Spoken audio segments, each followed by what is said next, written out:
అదే RTV app వార్తల్ని క్షణాల్లో చదివే అవకాశం ఉంటుంది. ఒక న్యూస్ పేపర్, ఒక టెలివిజన్ ఛానల్ మీ చేతుల్లో ఎప్పుడూ ఉంటాయి. అంటే ఎస్సీబీ అనే సంస్థకి చాలా బాధ్యతలు అప్పగించారు. అలా కాకుండా ఏఎన్టీఎఫ్ అనేది ఓన్లీ మాదక ద్రవ్యాల గురించి, అంటే ఏ విధంగా రెడ్ శాండెడ్ టాస్క్ ఫోర్స్ అయితే రెడ్ శాండెడ్ గురించి ఫోకస్గా చేసిందో అదేవిధంగా అది పేరు ఇదే ఉంటుందా, పేరు మారుతూ ఉంటుందా తెలియదు పూర్తిగా, అది మళ్ళీ తర్వాత వచ్చాక. బట్ ఏదేమైనప్పటికీ నార్కోటిక్స్కి వ్యతిరేకంగా, మాదక ద్రవ్యాలకు వ్యతిరేకంగా చేసేటువంటి కృషిలో ప్రత్యేకంగా ఒక ఫోకస్ ఉండాలనే ఉద్దేశంతో ఈ సంస్థను పెట్టడం జరుగుతూ ఉంది, ఈ ఆర్గనైజేషన్ పెడతాము. దీనికి ప్రత్యేకమైన ప్రోగ్రామ్ ఇచ్చి అవగాహన ర్యాలీలు అయితేనేమి అన్ని జిల్లాలకి, అన్ని పోలీస్ స్టేషన్కి వెళ్ళి, అన్ని స్కూల్స్కి, కాలేజీలకు వెళ్ళి అందరికీ తెలియజేయడం ద్వారా, అవగాహన కల్పించడం ద్వారా, అదేవిధంగా టెక్నాలజికల్గా కూడా దానికి ఎక్విప్మెంట్ పెంచుకొని డ్రోన్ సహాయంతో అయితేనేమి ఎక్కడ సాగు జరుగుతుందో తెలుసుకోవాలని, టెక్నాలజీని వాడుకోవాలని, అదేవిధంగా చెక్ పోస్టులు పెంచుకోవాలని, దానికి అన్నిటికి సంబంధించి చెక్ పోస్టులు పెంచాలా, అదేవిధంగా చెక్ పోస్టులు పెట్టిన దగ్గర ఉండేటువంటి కెమెరాల్లో ప్రత్యేకమైనటువంటి సదుపాయాలు ఉండాలి. అంటే ఏఎన్పిఆర్ అంటారు, ఆటోమేటిక్ నెంబర్ ప్లేట్ రికగ్నిషన్ అని, ఎఫ్ఆర్ఎస్ అని, ఇవన్నీ కూడా అక్కడ కెమెరాల్లో కూడా పెట్టి ఆ డ్రోన్ సహాయంతో సాగు సంగతి కానీ వెళ్ళేటువంటి వాహనాల సంగతి పట్టించుకోవాలి. సో ప్రత్యేకంగా ఒకటి ఈ విధంగా సెల్ పెట్టుకోవాలని చెప్పి ఒక ఈ ఫోకస్తో పనిచేయాలని చెప్పి ఆలోచిస్తూ ఉన్నాం. అదేవిధంగా మా దగ్గర ఉన్నటువంటి డాగ్స్లో కూడా కొన్ని ట్రాకర్ డాగ్స్, కొన్ని స్నిఫర్ డాగ్స్ ఉంటాయి, మాకు స్నిఫింగ్ చేస్తాయి. సో స్నిఫర్ డాగ్స్ కూడాను బాగా ట్రైనింగ్ ఇచ్చి మత్తు పదార్థాలని గుర్తుపట్టే విధంగా చేయాలని చెప్పి అనుకుంటున్నాం. సో అన్ని విధాల this is going to be very comprehensive approach ఉండాలని చెప్పే ఉద్దేశంతో ఈ సంస్థను పెట్టడం జరుగుతుంది, ఏఎన్టీఎఫ్ని పెట్టడం జరుగుతుంది.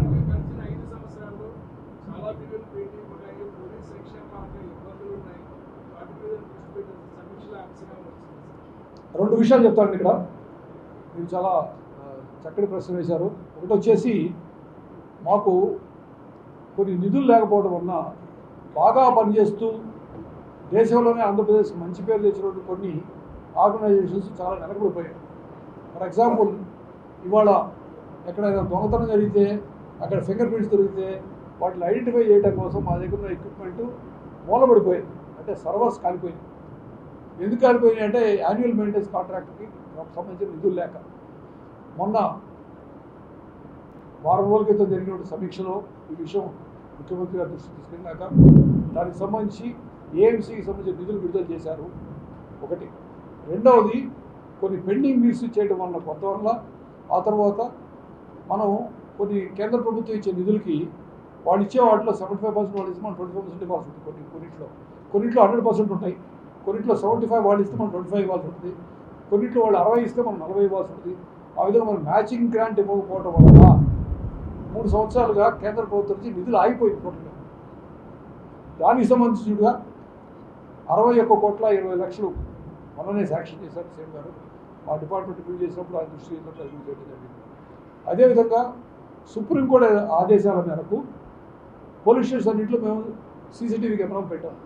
దానికి సంబంధించిన పెండింగ్ బిల్లులు ఆగిపోవడం వల్ల 11,84,00,000 దానికి సంబంధించి కూడా రిలీజ్ చేశారు, మొన్న రిలీజ్ చేశారు. అంటే చాలా కాలంగా నిధులు లేక పోలీస్ వ్యవస్థ, పోలీసు డిపార్ట్మెంట్ చాలా బాధలు పడతా, ఇబ్బందులు పడతా ఉన్నాయి. ఇంతకుముందు లాస్ట్ టైం మీకు హోంమంత్రి గారు మా ఆఫీస్కి వచ్చి అక్కడ చెప్పినప్పుడు ఈ విషయం చెప్పారు.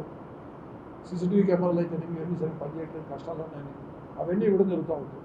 ఇవి కాకుండా ఇందాక మీరు అన్నట్టు రెండో చాలా ఇంపార్టెంట్ విషయం సంక్షేమానికి సంబంధించిన విషయాలు. పోలీస్ సంక్షేమానికి సంబంధించి కూడా కొన్ని సరిగా దృష్టి సారించకపోవడం వల్ల నేను అంతకన్నా ఎక్కువ మాట్లాడటం, దానివల్ల కొన్ని కింది స్థాయి పోలీసు ఉద్యోగులు చాలా అసంతృప్తితో ఉన్నారనే విషయం తెలుసుకొని వాటికి సంబంధించి కూడా మేము కొన్ని చర్యలు తీసుకుంటా ఉన్నాం. వాటిల్లో భాగంగా ముందు ఇంపార్టెంట్ ప్లేసెస్లో కొన్ని జిల్లా కేంద్రానికి కోర్టులు అటెండ్ చేయడానికి కానీ, బందోబస్తులు కానీ వచ్చేటువంటి పురుషులైతేనేమి, మహిళా పోలీసులు అయితేనేమి, స్త్రీలు మెన్ కానీ విమెన్ పోలీసు కానీ వచ్చినప్పుడు వాళ్ళకి ఏ విధంగా సరే సదుపాయాలు లేక బాధపడుతూ ఉన్నారు. వారికి సంబంధించి ఐడెంటిఫై చేసే ప్లేస్లో జిల్లా కేంద్రాల్లో ముందు కొన్ని బ్యారక్స్ కడతాం. 3 రకాల బ్యారక్స్ కడతాము. ఒకటి ఇన్స్పెక్టరు, ఎస్ఐ ఇన్స్పెక్టర్ డిఎస్పీకి సంబంధించి ఒకటి, కానిస్టేబుల్ హెడ్ కానిస్టేబుల్ ఏఎస్ఐకి సంబంధించి ఒకటి, అదేవిధంగా మహిళలకు సంబంధించి విమెన్ పోలీస్కి సంబంధించి 3 బ్యారక్స్ కట్టాలని చెప్పి నిర్ణయం తీసుకున్నాం. అది వీళ్ళని త్వరలో స్టార్ట్ చేయడం జరుగుతుంది. అదేవిధంగా మనకి పోలీస్ క్యాంటీన్స్ ఉన్నాయి మాకు, సెంట్రల్ పోలీస్ క్యాంటీన్స్ అని, అవి కూడా సరిగా రన్ కాక క్యాపిటల్ లేక బాధపడుతున్నారు. వాటికి సంబంధించి ఒక మంగళగిరిలో పెద్ద షాప్ ఉంది, అనుకోదానికి 50 లక్షలు, మిగతా అన్ని జిల్లాలకు కూడా ఎక్కడైతే యూనిట్స్ ఉన్నాయో మిగతా 21 జిల్లాలకి 20 లక్షలు చొప్పున మొత్తం 4.7 crores దానికి కూడా ఇవ్వడం జరుగుతూ ఉంది. సో సంక్షేమం సంబంధించి పోలీసులకి ఏవైతే కొంతకాలంగా కొన్ని ఇబ్బందులు పడుతున్నారో ఒక్కొక్కటి అన్నీ కూడా వాటిని కూడా మేము ఖచ్చితంగా ఒక కొలిక్కి తీసుకొస్తామని తెలియజేసుకుంటాము.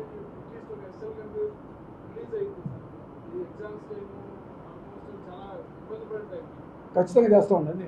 నేను చెప్తున్నా కదా, will take care of all our police men and officers. ముఖ్యంగా కింది స్థాయి ఉద్యోగులకు సంబంధించి వారికి ఉన్నట్టు అసంతృప్తి ఉన్నట్లయితే వాటిలన్నిటి కూడా సాల్వ్ చేయడానికి అన్ని విధాలుగా ప్రయత్నం చేస్తాం. ఈరోజు తాడిపత్రి ఘటనకు సంబంధించి సిఐ ఎమ్మెల్యే గొడవలో సిఐ గారు వెళ్ళి ఎస్పీ గారిని కలవడం జరిగింది. దీని ఘటనకు సంబంధించి మీకు ఎటువంటి బ్రీఫ్ ఉంది?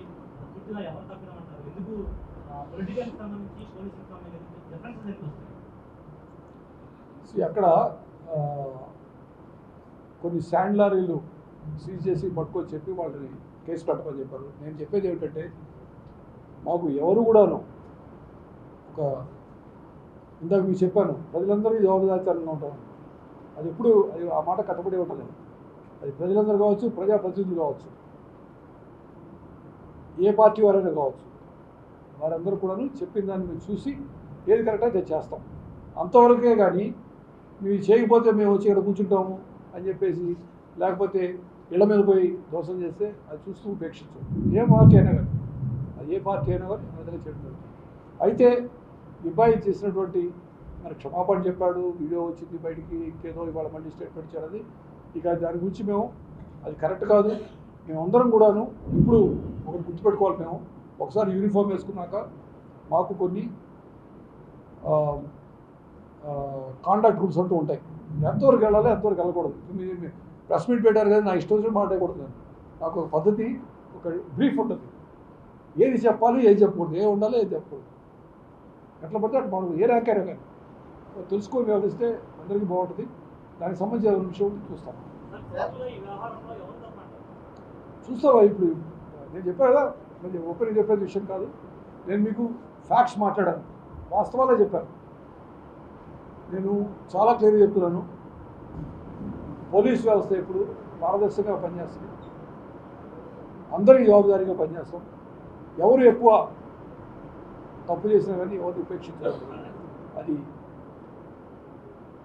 నాయకులు కావచ్చు, పార్టీ వారు కావచ్చు, మా వాళ్ళు కావచ్చు, ఎవరు తప్పు చేసినా దాన్ని ఉపేక్షించారు. దీనికి సంబంధించి ఆలోచించి ఖచ్చితంగా సరి చేసుకుంటాం. ఓకే.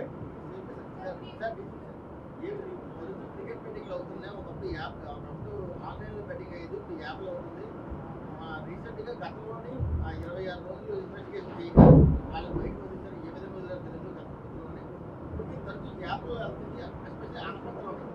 దీనివల్ల చాలా మంది విద్యార్థులు కానీ అమాయకులు కానీ ఈ అప్పుల బారి పడితే ఆత్మహత్య చేసుకుంటారు. దాన్ని ఏ విధంగా నివారిస్తారు? నేను ఒకసారి స్టడీ చేస్తాను. నాకు ఐడియా లేదు పూర్తిగా చెప్పింది. అది స్టడీ దాట్ మీరు అనపత్తులు అంటున్నారు, లేదు అనపత్తులు ఉందో అనపత్తి తెలుసుకొని చర్యలు తీసుకుంటాం. ఏదైనా చెప్పండి, నేను చెప్తాను. ఇందాక ఏ విధంగా అయితే నేను ఏ క్రైమ్ జరిగినా కానీ ఈ విధంగా సైంటిఫిక్గా చేస్తామో, అదేవిధంగా క్రైమ్స్ తగ్గించడం గురించి, అంటే నార్మల్గా ఒక మర్డర్ కేసు జరిగితే దాని గురించి అవగాహన కార్యక్రమాలు చేయవు, అవి కూడా అవగాహన కార్యక్రమాలు చేయాలంటే ఆలోచనలో ఉన్నాం. ఏ విధంగా క్రైమ్ తగ్గించాలి, ఏ విధంగా ప్రజల్లో మార్పు తీసుకురావాలంటే ఆలోచన ఉంది. అదేవిధంగా దాంతోపాటు మాకు చాలా ఇంపార్టెంట్ ఏమిటంటే, సీఎం గారు కూడా చెప్పారు, ప్రజల నుంచి కూడా అవసరమైన మేరకు సలహాలు తీసుకోండి, సజెషన్స్ ఏదైనా సలహాలు ఉంటే తీసుకొని చెప్పారు. మీరు చెప్పిన దాన్ని కూడా ఆ దృష్టిలో నేను ఖచ్చితంగా తీసుకుంటాను. అది ఎలా ఉందనేది ఇన్ఫర్మేషన్ తెప్పించుకొని దాని ప్రకారం యాక్షన్ తీసుకుంటాను.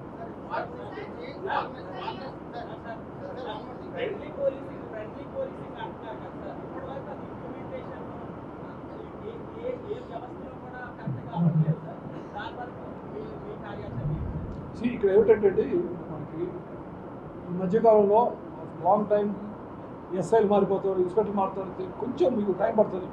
మీకు ఖచ్చితంగా మార్పు కనిపిస్తుంది. ఎందుకంటే ఇప్పుడు కొన్ని చోట్ల నిర్ణయ ఛార్జ్ తీసుకోవాలని చెప్పారు, ఇవాళ కొంతమంది ఛార్జ్ తీసుకోవాలని చెప్తారు 1 week back, 10 days back. So కొంచెం టైం పడుతుంది. మీకు ఖచ్చితంగా మీకు రిజల్ట్స్ కనిపిస్తాయి. It's matter of time. Maybe another 15 days అందరూ ఎస్ఐలు, ఇన్స్పెక్టర్లు, డిఎస్పీలు అందరూ కూడా విధంగా మీరు చూసారు. మీ జిల్లా ఎస్పీలు మారారు, కొంతమంది అడిషనల్ ఎస్పీలు మారారు, ఇంకా కొంతమంది అడిషనల్ ఎస్పీలు రావాల్సింది, డిఎస్పీ మారాలా, ఇన్స్పెక్టర్ మారాలా, మారిపోయినాక అన్ని మార్పులు చెప్తారు. ఎస్ చెప్పమ్మా. సార్ ఐ వాంట్ అది will give a chance to lady. చెప్పమ్మా.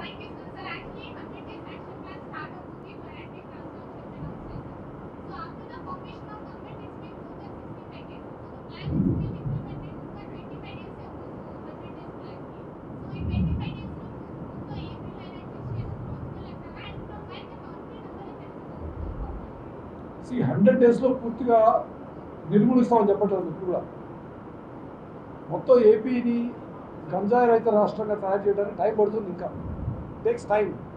బట్ 100 రోజులు ఏంటంటే ఫోకస్గా చేయడం.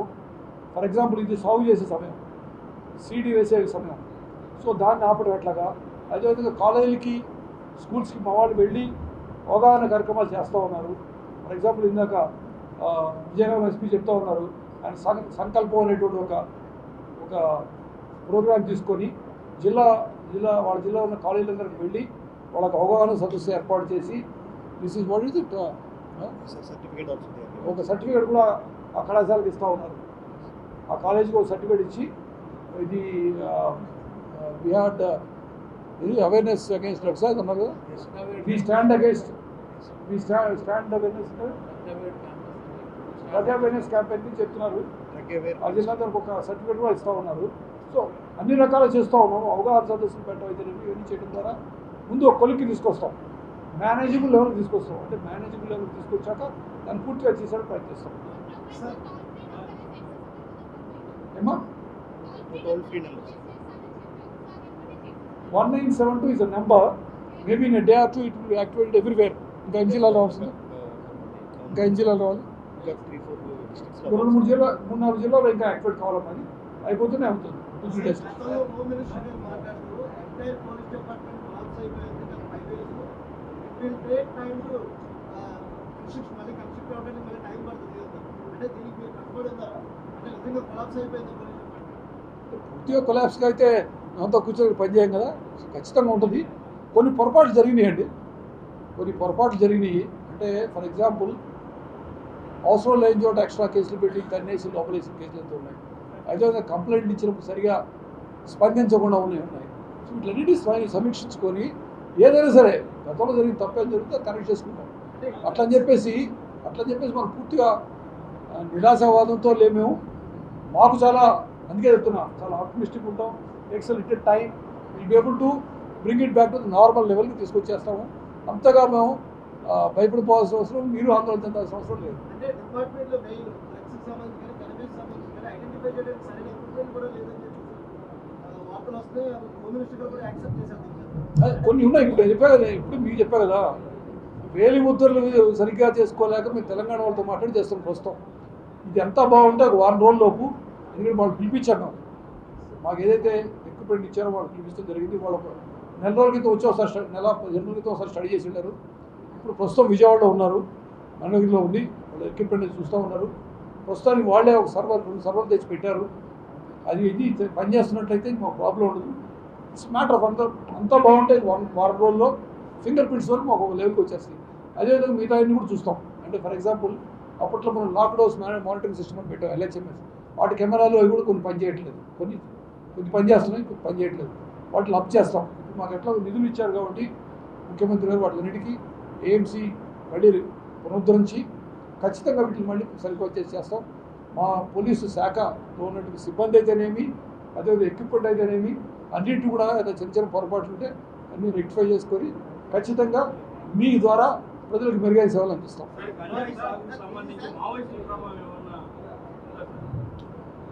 మనం ఫార్చునేట్లీ కొంతకాలంగా చేసే ఎఫెక్ట్ వల్ల, చర్యల వల్ల, తీసుకున్న చర్యల వల్ల మావోయిస్టు ప్రభావం చాలా వరకు ఆంధ్రప్రదేశ్ రాష్ట్రంలో, అంటే ఏఓటీలోనే మనకు మెయిన్గా చాలా వరకు తగ్గిపోయింది. అయితే అక్కడ ఎంతవరకు వాళ్ళ ప్రభావం ఉంది, అక్కడ వాళ్ళు ఇంటీరియర్ ఏరియాస్లో, ట్రైబల్ ఏరియాస్లో ఎవరన్నా అలౌ చేసి, అంటే మీరు పోలీసు వాళ్ళు ఎక్కువ రాదని చెప్పన్నా వాళ్ళ సానుభూతి కోసం చేస్తున్నారా, లేక అంతకన్నా ఎక్కువగా వాటిలో గంజాయి వ్యాపారం చేసేవాళ్ళు ఇచ్చేటువంటి వాళ్ళు స్పాన్సర్ చేస్తున్నారా ఈ సాగుని, మా ఇన్ఫర్మేషన్ ప్రకారం అయితే గంజాయి వ్యాపారం చేసేటువంటి కింగ్ పిన్సే దీనికి ఎక్కువ స్పాన్సర్ చేసి మరీ చేస్తున్నారని మా ఇన్ఫర్మేషన్ ఉంది. మావోయిస్టుల కన్నా కూడాను మావోయిస్టు ప్రభావం కూడా ఉండే అవకాశం ఉంది, ఇంతకుముందు ఉంది, ఇప్పుడు అవకాశం ఉంది. సో ఏ విధంగా అనగా ఇటు గంజాయి వ్యాపారం చేసేటువంటి పెద్దలు స్పాన్సర్ చేసినా లేకపోతే మావోయిస్ట్ యొక్క సపోర్ట్ ఉన్నా ఏదో ఉన్నా కానీ దీన్ని పూర్తిగా నిర్మూలించి మనకున్నటువంటి అపప్రదను తొలగించుకోవాలి వీళ్ళ త్వరలో. ఎందుకంటే ఏదైతే ఎక్కడ టెర్రర్ అఫెన్స్ జరిగినా ఫలానా చోట మూలాలు దొరికినాయని చెప్తారు. నేను పేరు చెప్పట్లా కావాలని, వేరే రాష్ట్రాలకు సంబంధించి. అదేవిధంగా గంజాయి అనగానే మన పేరే వస్తుంది. యాక్చువల్లీ పక్కన ఉన్నటువంటి ఒరిస్సా రాష్ట్రం ద్వారా ఎంతో మనకు వస్తుంది, మల్కాన్గిరి ఏరియా నుంచి. కానీ పేరు మాత్రం మనకు పడిపోయింది. ఆంధ్ర అంట అని మాట వచ్చేసింది. సో ఈ అపప్రదను పూర్తిగా తొలగించుకోవాలని, అదేవిధంగా పూర్తిగా గంజాయిని కంట్రోల్ చేయాలని అన్ని విధాలు జరిగేది ఇక్కడైనప్పటికీ ఎక్కడి నుంచి వాళ్ళు చేస్తున్నారన్న విషయంలో మనకు పూర్తి అవగాహన ఉంది. కొన్ని రాష్ట్రాల్లో ఉన్నారు, తర్వాత బయట దేశాల్లో కూడా ఉన్నారు. బయట దేశాల సంగతి ఎట్టున్నా పక్క రాష్ట్రంలో వాళ్ళు, బయట రాష్ట్రాల్లో ఉన్న వాళ్ళు విత్ ఇన్ ఇండియా అయితే మన వాళ్ళు ఎక్కడికైనా పోయి తెచ్చుకోగలుగుతారు, ముద్దాయిని పట్టుకుంటారు. అవసరమైతే ఆ రాష్ట్ర పోలీసు యొక్క సహాయం తీసుకుంటాం. అవసరమైతే ఎందుకన్నామంటే కొన్ని సందర్భాల్లో లోకల్గా అక్కడ స్థానికంగా ఉండే వాళ్ళకి ఒక విధమైనటువంటి వాళ్ళతో కన్వెన్స్ ఉండే ప్రమాదం ఉంది. కాబట్టి ఆ రాష్ట్రంలో హెడ్ క్వార్టర్ పోలీసుతో మాట్లాడి, పెద్దవాళ్ళతో మాట్లాడి వాళ్ళ సహాయం తీసుకొని, స్టేట్ హెడ్ క్వార్టర్ సహాయం తీసుకొని పట్టుకోవడానికి ప్రయత్నం చేస్తారు. ఎందుకంటే లోవర్ లెవెల్ ఒకసారి మీకు తెలుసుకుంది వాళ్ళకి కన్వెన్స్.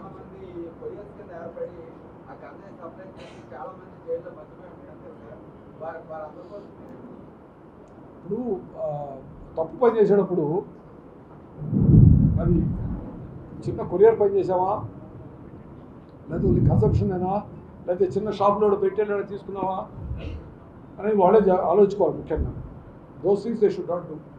ఒకటి, జైళ్ళలో మగ్గిపోతున్నారు చిన్నోళ్ళు, పెద్ద పెద్దవాళ్ళు తిరుగుతున్నారంటే పెద్దవాళ్ళు అసలు వదిలే ప్రసక్తే లేదు. పెద్దవాళ్ళపైనే మేము దృష్టి పెడతాం. అందుకే ఇది ఏంటంటే ప్రత్యేకమైన యాంటీ నార్కోటిక్ టాస్క్ ఫోర్స్ పెడతా ఉంది.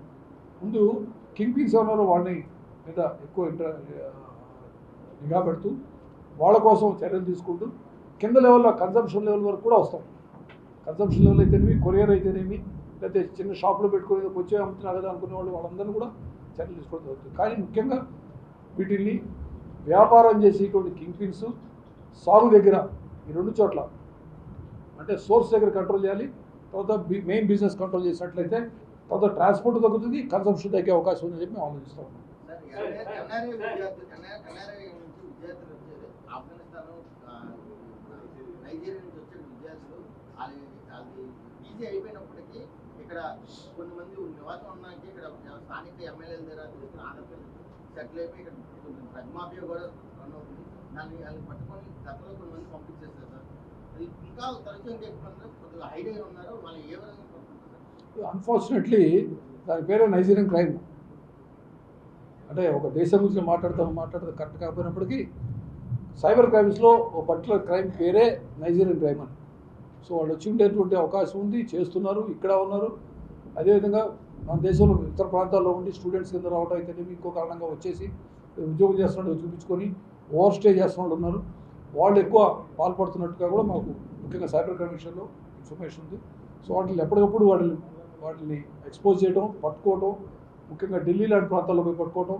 తర్వాత ఇంకోటి ఏం చేస్తున్నట్టు ఇదివరకైతే వాడు వచ్చి ఇంగ్లీష్ మాట్లాడేవాడు, అక్కడ కాకుండా వాడు ఏం చేస్తున్నాడు, చిన్న కాల్ సెంటర్లా పెట్టేసుకున్నారు. ఏ రాష్ట్రానికి సంబంధించిన వాడితో ఆ రాష్ట్రం మాట్లాడతాడు. సో వాడు నిజమే అవ్వాలనుకుంటారు. సో కర్ణాటక వాళ్ళు పట్టుకుంటూ కన్నడలో మాట్లాడతాం. అదేవిధంగా ఢిల్లీ నుంచి క్రైమ్ చేస్తూ తెలుగులో మాట్లాడుతూ మన తెలుగు కూడా కదా ఏదో మంచిగా మాట్లాడేస్తాడు. సో ఏ భాష భాష మరాఠీ వాడితో మాట్లాడుతూ విధంగా చేస్తూ ఉన్నారు. ఇదంతా ఒక కుటీర పరిశ్రమలాగా కొన్ని చోట్ల కొన్ని పాకెట్స్లో పెట్టుకొని చేస్తూ ఉన్నారు. ఎన్ని మన దృష్టిలో ఉన్నాయి, అన్ని విధాలు కూడా మేము కంట్రోల్ చేయడం జరుగుతుంది. ఏపీలో రోడ్డు ప్రమాదాలు తగ్గించేందుకు ఆర్టిఫిషియల్ ఇంటెలిజెన్స్ విధానాన్ని తీసుకురావాలని ఏపీ గవర్నమెంట్ ఆలోచన చేస్తుంది. పూర్తి స్థాయిలో అమల్లో రావడానికి ఎంత సమయం పట్టే అవకాశం కనిపిస్తుంది? ఎటువంటి ఫలితాలు సాధించే అవకాశం? ఇది కొంచెం టైం పడుతుందండి. ఎందుకంటే ఒకటేంటంటే ట్రాఫిక్ రెగ్యులేషన్ కోసం ఆర్టిఫిషియల్ ఇంటెలిజెన్స్ వాడుకోవడం ఒకటైతే, అదేవిధంగా క్రైమ్స్ని హాట్స్పాట్స్ని ఐడెంటిఫై చేయడం అయితేనేమి, ఎక్కడ ఎక్కువ జరుగుతుంది, ఏ టైంలో జరుగుతుంది, ఎవరు చేసే అవకాశం ఉంది అని చెప్పి చేయడం ద్వారా దానికి కొంచెం టైం పడుతుంది. బట్ ఖచ్చితంగా సత్ఫలితాలు త్వరలో వస్తాయి. మాకు ఇన్ జనరల్ ఒక ఒక రోడ్ యాక్సిడెంట్స్ విషయంలో ముఖ్యంగా ట్రాఫిక్ రెగ్యులేషన్ విషయంలో యాక్సిడెంట్ రెగ్యులేషన్ విషయంలో తెలియని అదేవిధంగా మిగతా అటువంటి క్రైమ్ జరుగుతున్న విషయాల్లో కూడా ఇది వాడుకోవడం ద్వారా ఆర్టిఫిషియల్ ఇంటెలిజెన్స్ యొక్క రిజల్ట్స్ వాడుకోవడం ద్వారా ఖచ్చితంగా ఫలితాలు సాధిస్తాం. వీళ్ళ త్వరలో మీకు will be able to see the results. మరి ఫైల్స్ దర్శనం చేసి విచారణ ఎంతవరకు ఫైల్స్ దర్శనం చేస్తాం నుంచి విచారణ ఎంతవరకు వచ్చింది? ఇది రిపీటెడ్గా వేలతో జరుగుతున్నాం వల్ల ఆ ఫైల్స్ బదలమైన ప్రశ్న ఆయా శాఖలకు మీ ద్వారా ఎటువంటి సూచనలు ఇచ్చారా? యా, దీనికి సంబంధించి 2 విషయాలు ఉన్నాయండి. ఇక మళ్ళీ జరగకుండా కోసం కొంచెం దిశానిర్దేశం చీఫ్ సెక్రటరీ గారి దగ్గర నుంచి ఆదేశాలు కూడా అన్ని జిల్లా కలెక్టర్లకి అన్ని డిపార్ట్మెంట్ కూడా వెళ్ళింది. ఎందుకంటే ఒక ఫైల్ని డిస్ట్రాయ్ చేయాలంటే దానికి ఒక మాన్యువల్ పద్ధతి ఉంటుంది, అది ప్రొసీజర్ ఉంటుంది. ఆ ప్రొసీజర్ ఫాలో అయ్యి మాత్రమే చేయవలసి ఉంటుంది. అది చించేయడం కానీ షట్టర్లో వేయడం కానీ కాల్ చేయడం కానీ అవన్నీ ప్రొసీజర్ ఫాలో అయ్యారా లేదా అని చూసుకొని దాని ప్రకారం యాక్షన్ తీసుకోవాల్సి ఉంటుంది. కన్సర్న్ డిపార్ట్మెంట్ కూడా తీసుకోవాల్సి ఉంటుంది. ఇది ఒక ఎత్తు. రెండోది ఏంటి, మీరు చెప్పినట్లు ఈ ఫైల్స్ డిస్ట్రాయ్ అయిన దహనం చేసే కేసులో దర్యాప్తు నడుస్తూ ఉంది. అది ఖచ్చితంగా ఎవరు చేశారంటే నాకు తెలుసు. దానికి వెనక ఉన్నది ఎవరు, ఏమిటి, ఎవరు చేయించుంటారు అనే విషయంలో ఆలోచిస్తూ ఉన్నాం. దాంతోపాటు ఆ దహనం కేసులో వాటికి లింక్డ్ కింద కొన్ని సెర్చెస్ చేసాం. సెర్చెస్ చేసినప్పుడు మన రాష్ట్రంలోనూ బయట రాష్ట్రంలో కూడా సెర్చెస్ చేసినప్పుడు చాలా ఆశ్చర్యకరమైన ఫైల్స్ ఎవరెవరో ఇళ్లలో దొరికాయి. ఆఫీస్లో ఉండాల్సిన ఫైళ్ళు ఇళ్లలో ఎందుకున్నాయి, లేదా ప్యారలల్ ఫైల్లా రన్ చేస్తున్నారా ఏంటి, ఇది కూడా చూస్తున్నాం. దానికి సంబంధించిన ఆర్థిక లావాదేవీలకు సంబంధించి కూడా కొన్ని కాగితాలు దొరికింది. అవన్నీ కూడా బయట తీసినట్లయితే ఇంకా దాని గురించి ఇంకా దూరంగా దర్యాప్తు చేయవలసి ఉంటుంది.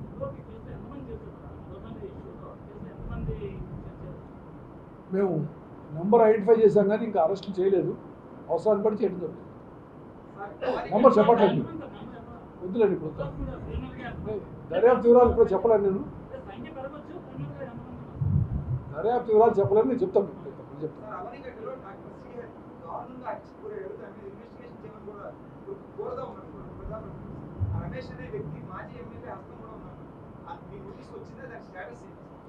మాకు ఈ మధ్యన నా దృష్టికి తీసుకొచ్చారు.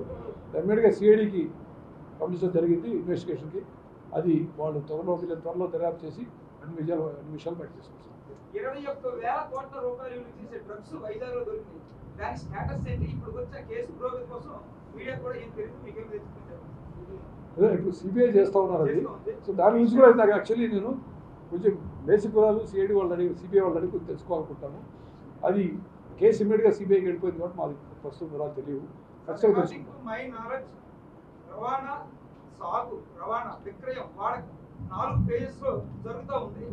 ఇందాక మీరు చెప్పినట్టు ఎక్కడ జరిగితే దాని మూలాలు ఏపీలో ఉన్నాయి. ఇక్కడ సతీష్ కుమార్ జేడీ గంజాయి కోసం స్పెషల్ ఆఫీసర్ వేశారు, తమిళనాడు ఐపీఎస్ ఆఫీసర్.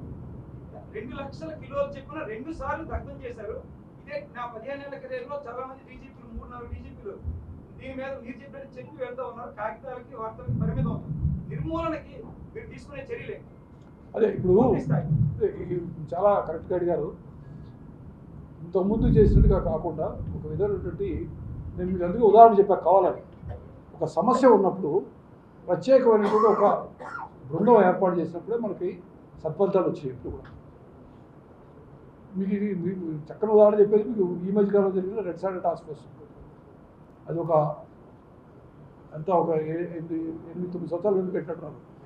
పెట్టినాక ఒక నిమిషం ఆగండి, 9 సంవత్సరాల క్రితం ఎంతో పెట్టిన ఫోర్సు వీలైతే త్వరలో అవగాహన అయితే చేయటం అయితే చేసి అంత ఎర్రచందనం అనేటువంటి స్మగ్లింగ్ని ఆపించి మనం విదేశాల్లో ఉన్నటువంటి ఇంటర్నేషనల్ స్మగ్లింగ్ కూడా తీసుకొచ్చి అంత అంటే ప్రభుత్వం యొక్క కృత నిశ్చయత గట్టిగా ఉందని చెప్పాలనుకుంటున్నాను నేను.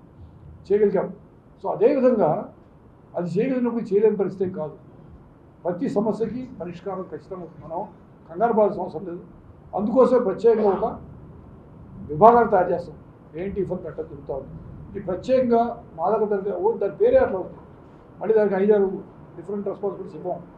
ఖచ్చితంగా మీరు రిజల్ట్స్ చూస్తారు. మీరు 15 ఏళ్ళు అన్నారు, వీళ్ళకి త్వరలో మీకు రిజల్ట్ కనిపిస్తుంది. అది సంవత్సరానికే మీకు రిజల్ట్, 1 సంవత్సరంలో మీకు రిజల్ట్ కనిపిస్తూ ఒక స్థాయి వరకు వస్తుంది. ఆ తర్వాత ఇంకా మేము పూర్తిగా గంజా రహిత రాష్ట్రం చేయడానికి రిజల్ట్ ప్రయత్నం చేస్తాం. సార్, విశాఖపట్నం సంబంధించి విశాఖపట్నం మాజీ ఎంపీ ఎంబీవి కుటుంబ సభ్యుల కిడ్నాప్ వ్యవహారం చేస్తుంది. దానికి కంటిన్యూస్గా ఏదైనా ఫిర్యాదులను అందజేస్తే దాన్ని రీఎంక్వైరీ చేస్తాం. దానికి సంబంధించి సిట్ ఫామ్ చేస్తున్నారా చేశారా లుకింగ్ ఇట్ అండి ప్రత్యేక బృందం ఏదో పెట్టాలనుకున్నాం మేము చూస్తాం ఒకసారి చూసి చెప్తాం ఒకసారి మాట్లాడతాను డిస్కస్ చేయాలి వాడాను ఒకసారి డిస్కస్ చేస్తాను లెటర్ కూడా వచ్చింది సార్, ఒక 12 పేజీల లెటర్. అది వాస్తవమా కాదా? ఏదండి అది ఈ కేసుకు సంబంధించి నా దగ్గర సార్ సెంట్రల్ జైలు నుంచి లెటర్ రాసినట్టుగా నాకు తెలియదు అన్నమాట నాకు నా దగ్గర నుంచి లెటర్ మీ దగ్గర నుంచి కాదు. నేను వాళ్ళ ప్రతిపాదన పంపించారంటారు అనుకున్నాను సెంట్రల్ జైలు నుంచి ఒక లెటర్ వచ్చింది.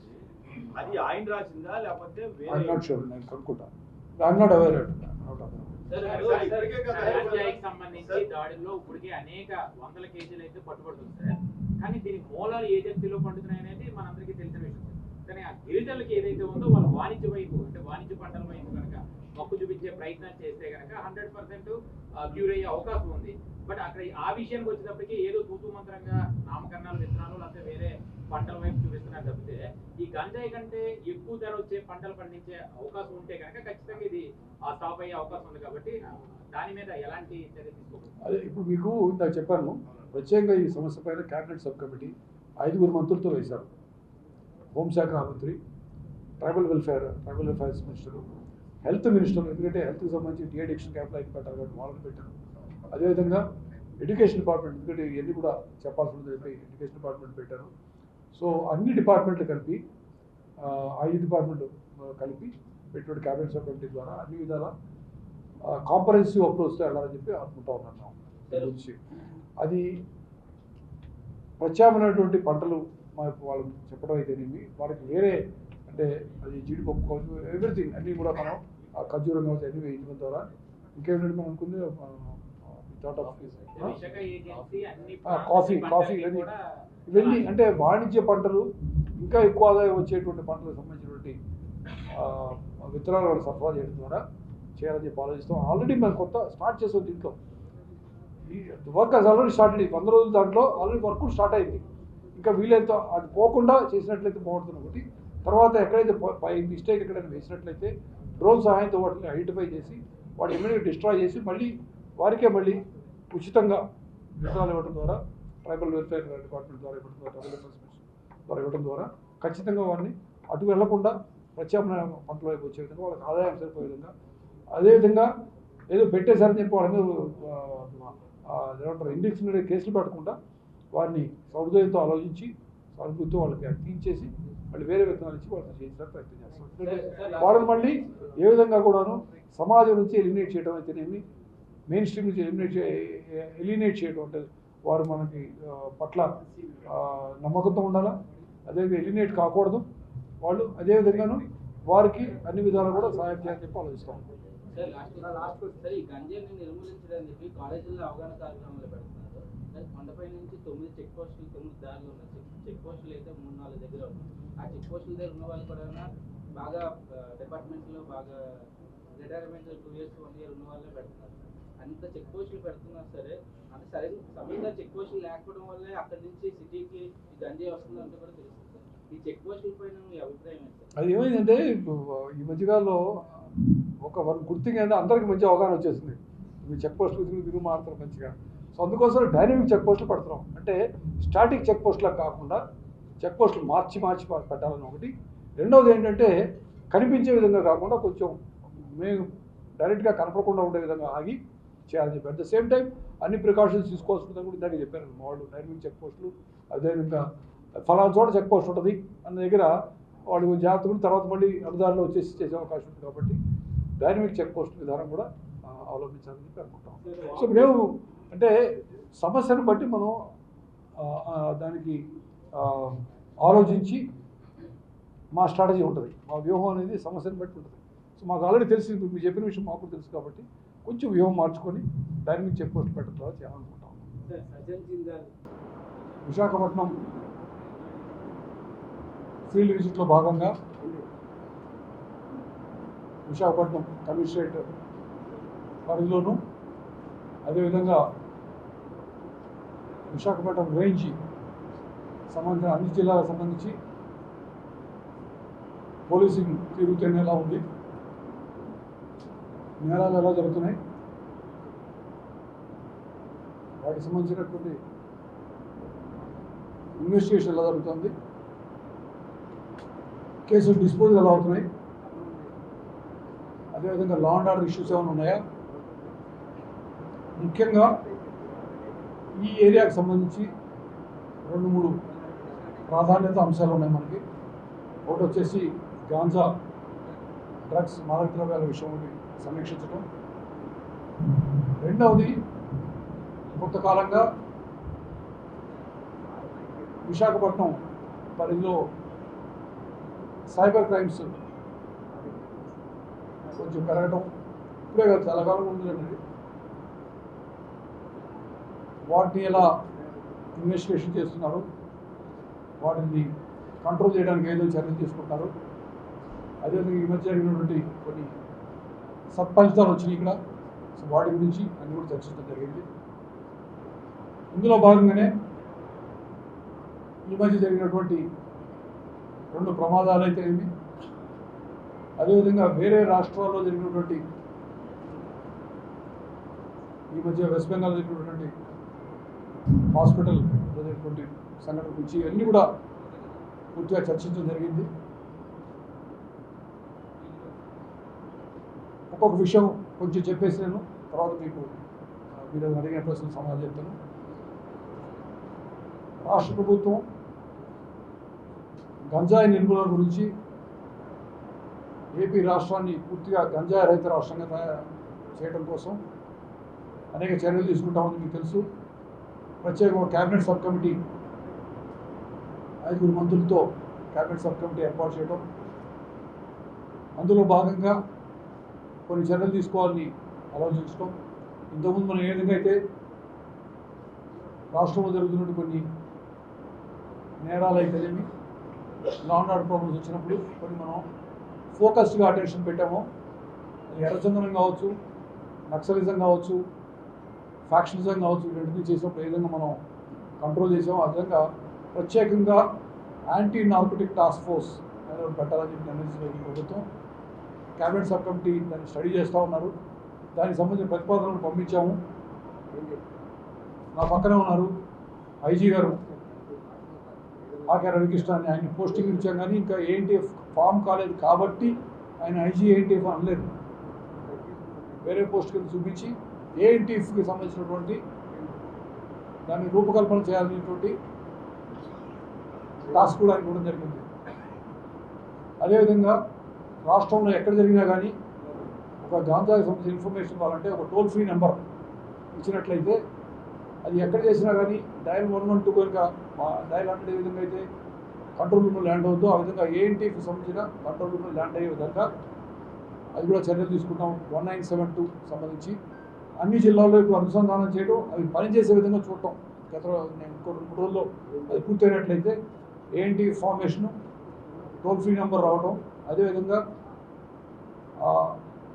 ఏఎన్టీతో పాటు జిల్లాలో ఉన్నటువంటి అన్ని ఐఓలందరికీ, ఇన్వెస్టిగేటింగ్ ఆఫీసర్స్, దర్యాప్తు అధికారులందరూ కూడా ప్రత్యేకమైనటువంటి ట్రైనింగ్ ఇచ్చి, ఎందుకంటే ఈ ఎఫెన్స్లో జాగ్రత్తగా కనుక సీజర్ చేసి కరెక్ట్గా కనుక ప్రూవ్ చేసినట్లయితే చాలా కఠినతరమైన శిక్షలు ఉంటాయి.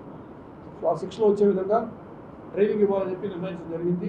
ఈ అన్ని విధాలు చేయడం ద్వారా 100 days యాక్షన్ ప్లాన్ పెట్టుకొని ముందు దాన్ని కంట్రోలబుల్ లెవెల్ తీసుకొచ్చేసి ఆ తర్వాత పూర్తిగా మాకు ఏ విధంగా అయితే ఒక అఫెన్స్లో దొరికితే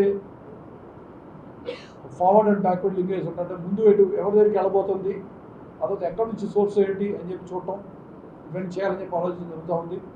అదేవిధంగా గంజా విషయంలో ముఖ్యంగా సాగుని అరికట్టాలి. ప్రస్తుతం సోయింగ్ సీజన్ చూస్తూ ఉన్నప్పుడు మంచి వర్షాలు పడుతూ ఉన్నాయి. సో ఈ సమయంలో నాట్ వేసే సమయం కాబట్టి అది గంజా వేయకుండా ప్రత్యామ్నాయమైనటువంటి సీడ్స్ ఇప్పటికే చాలా ఏఎస్ఆర్ జిల్లాలో ముఖ్యంగా అభివృద్ధి ఇవ్వడం జరిగింది. ప్రత్యామ్నాయ పంట ఏర్పాట్లు చేయడం, అదేవిధంగా విస్తృతంగా అవగాహన కార్యక్రమం చేయడం ద్వారా అది స్కూల్స్, కాలేజెస్, పిల్లలు, పెద్దవాళ్ళు అందరూ కూడా విస్తృతంగా అవగాహన కార్యక్రమాలు చేయడం ద్వారా మేము అరికట్టాలని చెప్పి నిర్ణయించడం జరిగింది ప్రభుత్వం తరఫున. అదేవిధంగా పోలీసులు ప్రత్యేకంగా ఈ టాస్క్ ఇచ్చారు. దీన్ని మేము కంప్లీట్ చేసి టాస్క్ సరిగ్గా ఇంప్లిమెంట్ చేసి వీళ్ళంత త్వరలో ఏపీని గంజా రహిత రాష్ట్రంగా చేయడానికి అన్ని విధాలా చర్యలు తీసుకున్నామని నేను తెలియజేసుకుంటా ఉన్నాను. అదేవిధంగా సైబర్ క్రైమ్ విషయంలో మీకు తెలుసు, కొన్ని ప్రత్యేకమైన ఛాలెంజెస్ ఉన్నాయి, కొన్ని సవాళ్ళు ఉన్నాయి వాటిని ఇన్వెస్టిగేట్ చేయడంలో. ఎందుకంటే నేరస్తుడు ఎక్కడున్నాడో తెలియదు, ఎక్కడున్నా కానీ ఒక విధంగా చిన్న చిన్న ఎరవేసి విక్టిమ్స్ని మాయలో పడేసి మీకు ఏదో ఒక పార్సల్ వచ్చింది లేదా బాంబే క్రైమ్ బ్రాంచ్ మాట్లాడుతున్నాను ఇంకో విధంగా చెప్పి లేకపోతే ఇంకో విధంగా వాళ్ళ ముందుగా లొంగ తీసుకొని కొంతమంది మహిళలతో మాట్లాడించి తర్వాత బ్లాక్మెయిల్ చేయడం అయితే ఇవన్నీ జరిగిపోతున్నాయి, బాగా పెరిగిపోతున్నాయి ఈ మధ్య. అదేవిధంగా ఇంతకుముందు జరుగుతున్నటువంటి ఓటీపీ క్రైమ్స్ అయితే ఇంకా జరుగుతూనే ఉన్నాయి. ఎప్పటికి కూడాను ఈ సైబర్ క్రైమ్ అరికట్టడం కోసం ఏమి చేయాలి, ఏ విధంగా అయితే రోడ్ యాక్సిడెంట్ అప్పుడు గోల్డెన్ అవర్లో చేసినట్లయితే మనం కాపాడగలుగుతాం, ప్రాణాలు కాపాడగలుగుతాం అని చెప్పినట్టే ఇక్కడ కూడాను గోల్డెన్ అవర్లో మా దగ్గరికి ఇన్ఫర్మేషన్ ఇచ్చినట్టయితే అఫైర్ జరిగిన మీరు బట్టి వెంటనే పోలీసులు సమాచారం ఇచ్చినట్లయితే ముందు ఏదైతే డబ్బులు వీడి దగ్గరికి పోయినాయో వాటి ముందు బ్యాంక్ అకౌంట్ అక్కడ ఫ్రీజ్ చేయించేసి తర్వాత లీగల్గా అన్ని స్టెప్స్ తీసుకొని విక్టిమ్ డబ్బులు వచ్చే విధంగా చర్యలు తీసుకుంటాం. సో దాని గురించి కూడా ఈ మధ్య ఐ థింక్ ఎంత ₹1 4.5 కోట్లు ఈ మధ్య సైబర్ క్రైమ్లో విక్టిమ్స్ ఎవరైనా వాళ్ళందరూ ఇప్పించడం జరిగింది. సో అవన్నీ కూడాను మిగతా రాష్ట్రంలో అన్ని చోట్ల కూడా చేసి ఇది ఇంప్లిమెంట్ చేసి ముఖ్యంగా గోల్డెన్ అవర్లో మాకు ఇన్ఫర్మేషన్ వాళ్ళు మేము అందరినీ కోరుతున్నాము. పొరపాటు జరిగిందేదో తెలుసో తెలియకో అమాయకంగా మీరు ఏదైనా ఇన్ఫర్మేషన్ ఇచ్చినట్లయితే డబ్బులు కనుక ట్రాన్స్ఫర్ చేసినట్టు మనం చెప్తే ఇమ్మీడియట్గా చేయడానికి ప్రయత్నిస్తాము. ఈ విషయంలో మీకు ప్రత్యేకంగా చెప్పాలనుకుంటుంది ఏంటంటే ఒక వారం రోజుల క్రితం హోమ్ డిపార్ట్మెంట్ సమీక్ష చేసినప్పుడు గౌరవ ముఖ్యమంత్రి గారు ప్రతి జిల్లాలో కూడా ప్రస్తుతం మనకి 3 సైబర్ క్రైమ్ పోలీస్ స్టేషన్లు ఉన్నాయి. ఒకటి సిఐడిలోను, తర్వాత వైజాగ్లోను, విజయవాడ మాత్రమే ఉన్నాయి. ప్రతి జిల్లాలో కూడా ఒక సైబర్ క్రైమ్ పోలీస్ స్టేషన్ పెట్టాలని చెప్పి ప్రతిపాదించినప్పుడు వెంటనే అంగీకరించారు. వీళ్ళని త్వరలో దాని ప్రతిపాదన పంపించి ప్రతి జిల్లాకు ఒక సైబర్ క్రైమ్ పోలీస్ స్టేషన్ చేయడం ద్వారా అదేవిధంగా ప్రతి పోలీస్ స్టేషన్లో కానీ అట్లీస్ట్ సబ్ డివిజన్ లెవెల్లో ఒక చిన్న టీం తయారు చేసి ఏదైనా అక్కడ అఫెన్స్ చేసినట్టయితే నార్మల్ పోలీస్ స్టేషన్లో క్రైమ్ పోలీస్ స్టేషన్లో కేసు నమోదు చేసినప్పటికీ వాటిని తొందరగా ఇన్వెస్టిగేట్ చేసి అమౌంట్ రికవర్ చేయడానికి ప్రయత్నం చేస్తామని చెప్పి తెలియజేస్తూ ఉన్నాను. సో సైబర్ క్రైమ్ మీద ప్రత్యేకమైన దృష్టి కూడా పడాలని చెప్పి మేము ప్రత్యేకంగా అనుకుంటా ఉన్నాం. అదేవిధంగా ఎక్కడ ఏ క్రైమ్ జరిగినా కూడా అది మర్డర్ కావచ్చు, కొట్లాడు కావచ్చు, ఇంకోటి కావచ్చు, ఏది జరిగినా కూడాను ఇమీడియట్గా మేము ఎఫ్ఎస్ఆర్ టీము, క్లూస్ టీము, అవసరమైన చోట్ల డాగ్ స్క్వాడ్ ఇవన్నీ పంపించడం ద్వారా సైంటిఫిక్గా కేసు దర్యాప్తు చేసి పారదర్శకంగా దర్యాప్తు ఉండాలని చెప్పి మంచి రిజల్ట్స్ రావాలి అని చెప్పి ఆలోచిస్తూ ఉన్నాం. దాన్ని కూడా ప్రత్యేకమైన కార్యాచరణ పథకం ఆల్రెడీ అమలు చేస్తూ ఉన్నాం. త్వరలో రాబోయేటువంటి వినాయక చవితి సందర్భంగా ఈ అప్లికేషన్ పెట్టుకునే వాళ్ళు ఎవరికైనా కానీ మండపాల నిర్మాణం నుంచి పెట్టుకునే వాళ్ళకి కొన్ని దిశానిర్దేశం చేయడంతో పాటు వాళ్ళకు కొన్ని గైడ్లైన్స్ ఇస్తాము. దాంతోపాటు అప్లై చేసేవాళ్ళు ఆన్లైన్ అప్లై చేసినట్లయితే ఏ విధంగా వీళ్ళకి ఫాస్ట్గా ఆన్లైన్ అప్లై చేస్తే 4 చోట్ల తిరిగే పని లేకుండా వాళ్ళకి ఇబ్బంది లేకుండా త్వరగా ఇవ్వడాలని చెప్పి ఐటీ శాఖ ఆలోచించడం, ఐటీ శాఖ మంత్రి గారు కూడా చెప్పారు, అదే ఒక మంత్రి గారు కూడా చెప్పారు. దాని ప్రకారం దీన్ని కూడా వీళ్ళని త్వరలో ఇవాళ బహుశా రెడీ అయినట్టుంది. వాళ్ళు ఒకసారి టెస్ట్ చెక్ చేసి రేపటికి దీన్ని ఖచ్చితంగా లాంచ్ చేస్తామని చెప్పి తెలియజేస్తా ఉన్నాం. ఇది కూడా వీళ్ళంత త్వరలో ఇవాళ గంట ఎక్కువ రెడీ చేయడం జరుగుతుంది. అదేవిధంగా ఈ మధ్య కొన్ని ఏటీఎం థెఫ్ట్స్ జరిగినాయి. వాటికి సంబంధించి రాష్ట్ర వ్యాప్తంగా అంటే అనంతపూర్లో మన 2 గ్యాంగులు దొరికినాయి. వాటితో పాటు ఇక్కడ జరిగిన అఫెన్స్ నుంచి కూడా ప్రస్తుతం మన టీమ్స్ కొన్ని బయట రాష్ట్రాల్లో ఉన్నాయి. అక్కడ పట్టుకొని ఇతర రాష్ట్రాలతో సమన్వయం చేసుకొని వాటిని ఇంటెక్ట్ చేయడానికి అన్ని విధాలా ప్రయత్నం చేస్తాము. అదేవిధంగా నేను చెప్పినట్టు ఇండస్ట్రియల్ డిస్ప్యూట్స్, ఇండస్ట్రియల్ సేఫ్టీ విషయం అయితేనేమి, హాస్పిటల్ సేఫ్టీ విషయంలో కూడా అన్ని విధాలు చర్యలు తీసుకుంటాము. సో ఏది ఏమైనప్పటికీ నేను చెప్పేది ఏంటంటే ప్రజలకి పోలీసింగ్ తరఫున ఏ విధమైనటువంటి శాంతి భద్రతల విషయంలో కానీ ఏదైనా కానీ మరింత మెరుగైన సేవలు అందించి ప్రజలకి వీలైనంత చట్టానికి లోబడి పనిచేస్తూ అన్ని విధాల కరెక్ట్గా పనిచేసి మంచి ప్రజలకు జవాబుదారితనంగా ఉండాలని చెప్పి అందరూ కూడా తెలియజేస్తా ఉన్నాం. ఆ విషయంలో మేము ఖచ్చితంగా పోలీసులందరం కూడా ఆ దిశలోనే పనిచేస్తామని మీ అందరికీ తెలియజేసుకుంటున్నాను. Thank you. మరిన్ని వీడియోస్ కోసం ఛానల్ ని సబ్స్క్రైబ్ చేయండి, లేటెస్ట్ అప్డేట్స్ కోసం వాట్సాప్ ఛానల్ ని ఫాలో చేయండి అండ్ లింక్ డిస్క్రిప్షన్ లో ఉంది.